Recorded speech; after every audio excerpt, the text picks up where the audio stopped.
Salam sejahtera dan salam dalam kasih Tuhan kita Yesus Kristus untuk Bapak, Ibu, dan saudara-saudari dimanapun berada pada saat ini. Hari ini Kamis 10 November 2022 bersama saya Pendeta Jumantri, kita akan bersama-sama mengawali hari kita dengan merenungkan firman Tuhan. Sebelum kita bersama-sama merenungkan firman Tuhan, mari kita satu dalam doa. Kita berdoa. Ya Allah Bapa kami dalam Yesus Kristus, terpujilah namamu atas setiap karyamu dalam kehidupan kami. Kami percaya bahwa Engkaulah yang senantiasa selalu memberkati dan menyertai kami dalam setiap keadaan dan keberadaan hidup kami. Ya Tuhan, sebentar kami akan merenungkan firman-Mu, biarlah Tuhan Engkau berikan kami hikmat dan pengertian, sehingga kami dapat mengerti, memahami, terlebih untuk melakukan firman-Mu itu. Dalam nama Tuhan Yesus Kristus, kami berdoa dan mengucap syukur. Amin. Roma pasalnya yang pertama ayat 18 sampai yang ke-25 di bawah judul Hukuman Allah atas kefasikan dan kelaliman manusia. Demikian firman Tuhan. Sebab murka Allah nyata dari sorga atas segala kefasikan dan kelaliman manusia yang menindas kebenaran dengan kelaliman. Karena apa yang dapat mereka ketahui tentang Allah nyata bagi mereka, sebab Allah telah menyatakannya kepada mereka. Sebab apa yang tidak nampak daripadanya, yaitu kekuatannya yang kekal dan keilahiannya, dapat nampak kepada pikiran dari karyanya sejak dunia diciptakan, sehingga mereka tidak dapat berdalih. Sebab sekalipun mereka mengenal Allah, mereka tidak memuliakan Dia sebagai Allah atau mengucap syukur kepadanya. Sebaliknya pikiran mereka menjadi sia-sia dan hati mereka yang bodoh menjadi gelap. Mereka berbuat seolah-olah mereka penuh hikmat, tetapi mereka telah menjadi bodoh. Mereka menggantikan kemuliaan Allah yang tidak fana dengan gambaran yang mirip dengan manusia yang fana, burung-burung, binatang-binatang yang berkaki empat atau binatang-binatang yang menjalar.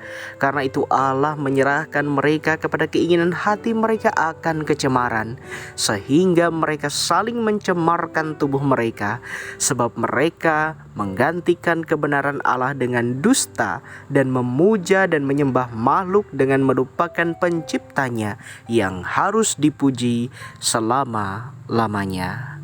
Amin. Saudara yang diberkati Tuhan, pada dasarnya orang yang hidup dalam dosa cenderung menganggap remeh Tuhan. Orang yang sungguh serius menerima Tuhan sebagai penciptanya, sebagai yang kudus dan adil, sehingga tidak berbuat dosa seenaknya tanpa merasa bersalah. Itu sebabnya keadaan dan kondisi meremehkan Tuhan itu disebut fasik. Saudara, jelas Paulus dalam bagian ini bahkan menelanjangi dosa sebagai satu pemberontakan kepada Allah. Kehidupan fasik akan membawa kepada kebinasaan. Dosa adalah kondisi yang berasal dari perbuatan jahat, penyembahan berhala, zina, dendam, kelaliman, keserakahan, dan seterusnya merupakan ragam dan bentuk dari perbuatan dosa. Semakin seorang melakukan dosa, maka akan semakin mematikan kesadaran akan kebenaran Allah di dalam hatinya. Akibatnya, ia semakin jahat dan semakin menolak keberadaan Tuhan. Inilah yang disebut sebagai jalan kebinasaan. Saudara, Paulus mempersoalkan anggapan yang keliru mengenai orang yang berbuat dosa. Ada anggapan bahwa betapapun banyaknya berbuat dosa secara terus-menerus akan tetap aman dari hukuman karena kasih karunia Allah. Saudara, ini jelas keliru.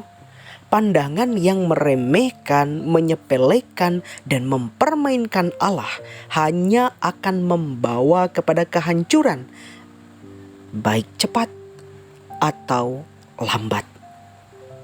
Berbicara dalam konteks masa kini Bapak Ibu, saat ini mungkin banyak kalangan yang bahkan tidak mempercayai Tuhan, lalu menyatakan bahwa kitab suci itu adalah sebuah cerita fiksi yang dibuat oleh manusia, serta dengan bangga menyatakan dirinya bebas atau merdeka atas diri mereka sendiri dan atas apa yang mereka lakukan dan apa yang akan terjadi ke depannya nanti.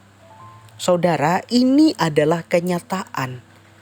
yang harus kita hadapi saat ini.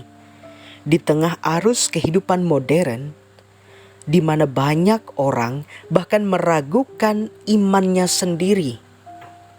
Pengenalan akan Tuhan akan didapat masing-masing orang dengan caranya sendiri. Percaya atau tidak, itu juga hak dari masing-masing orang.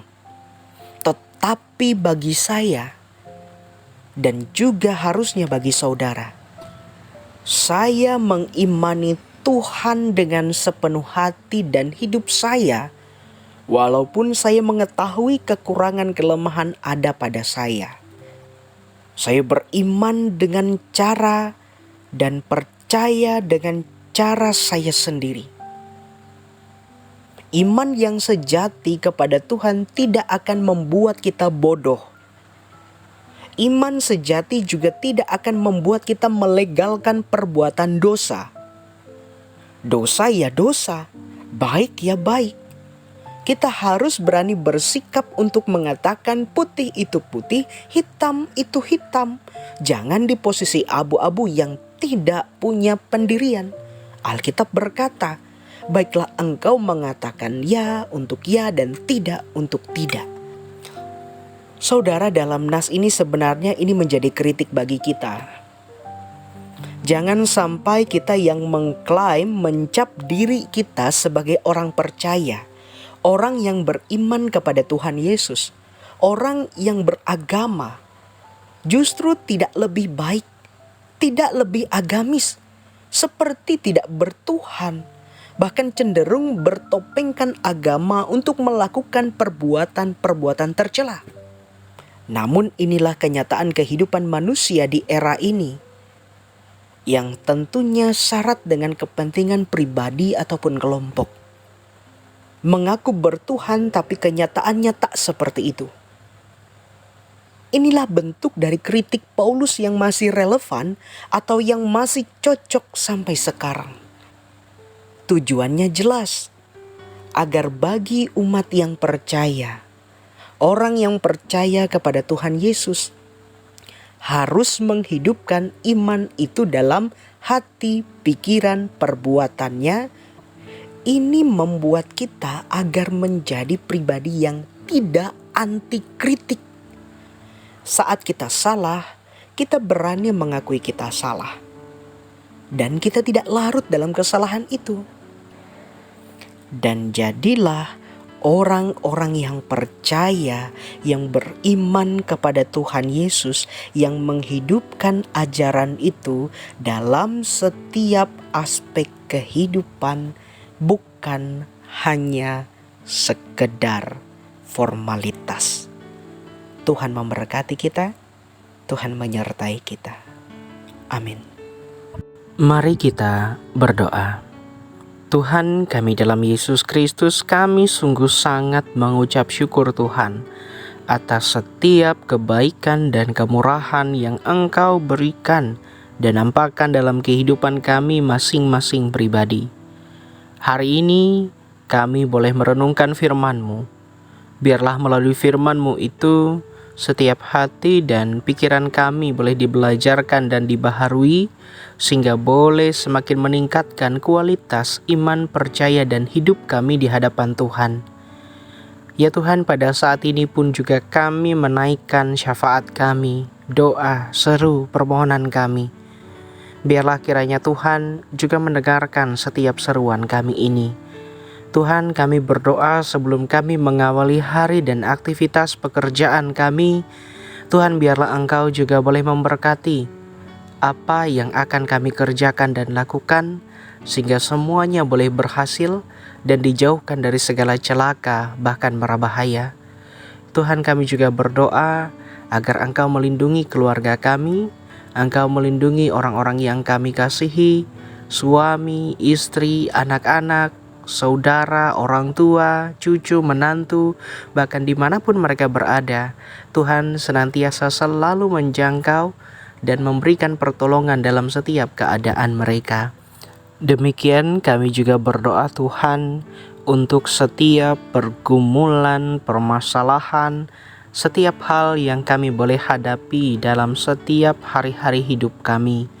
Kami berdoa kepadamu agar Engkau boleh senantiasa selalu memberikan pertolongan dan penyertaan atas semua yang kami boleh hadapi, dan kami percaya kami tidak berjalan sendirian, melainkan Tuhan yang juga ada bersama dengan kami. Pada saat ini juga Tuhan, kami berdoa kepada calon jemaat di Hingantokung. Tuhan memberkati baik jemaat dan pelayanmu yang ada di sana, para pekerjamu yang boleh menyediakan diri mereka untuk melayani umat Tuhan. Engkau berkati mereka, Engkau boleh jadikan mereka menjadi contoh dan teladan bagi jemaat, bahkan bagi masyarakat, dan melalui umatmu yang ada di sana, Tuhan, biarlah mereka boleh menjadi kesaksian yang hidup bagaimana Tuhan boleh memberkati, menyertai dalam setiap kehidupan dan apapun yang mereka kerjakan. Tuhan, kami menyerahkan mereka dalam pengasihan-Mu, dan biarlah Tuhan, Engkau memberkati hari-hari kami, agar bolehlah rencana-Mu yang penuh dengan sejahtera dan sukacita itu ada atas kami. Dalam nama Tuhan Yesus Kristus kami berdoa, memohon dan mengucap syukur. Bapa kami yang di sorga, dikuduskanlah nama-Mu, datanglah kerajaan-Mu, jadilah kehendak-Mu di bumi seperti di sorga. Berikanlah kami pada hari ini makanan kami yang secukupnya, dan ampunilah kami akan kesalahan kami, seperti kami juga mengampuni orang yang bersalah kepada kami. Dan janganlah membawa kami ke dalam pencobaan, tetapi lepaskanlah kami daripada yang jahat. Karena Engkaulah yang mempunyai kerajaan dan kuasa dan kemuliaan sampai selama-lamanya. Amin. Salam sehat untuk kita semua. Tuhan Yesus memberkati. Shalom.